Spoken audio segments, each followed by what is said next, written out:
a été dit à plusieurs reprises dans les réunions qu'il fallait limiter la participation financière du locataire lorsqu'il prenait à bail un appartement. Les représentants des bailleurs veulent tout faire payer aux locataires et les représentants des locataires veulent tout faire payer aux bailleurs.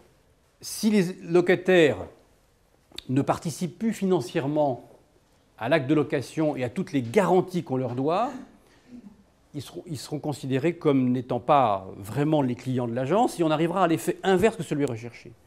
Donc sur ce sujet-là, qui est pour nous un sujet majeur d'équilibre,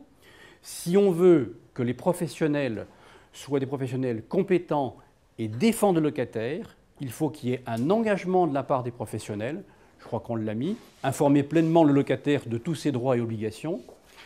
et la contrepartie, c'est qu'il y ait une rémunération. Alors après que la rémunération soit, je vais reprendre les termes de la ministre, mais que la rémunération soit plafonnée, forfaitisée, on peut discuter de tout, mais je crois vraiment qu'il est important que tant le bailleur que le locataire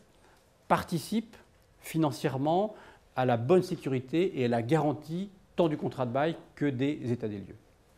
Expliquer au locataire quelles sont ses obligations, ça relève du professionnalisme et ça doit être sa garantie demain pour qu'il ne soit pas recherché en responsabilité. Donc on voit bien que le professionnel, on doit tout faire pour que le locataire soit vraiment considéré comme un client. C'est pour ça qu'il faut renforcer les obligations du professionnel vis-à-vis du locataire et non pas mettre le locataire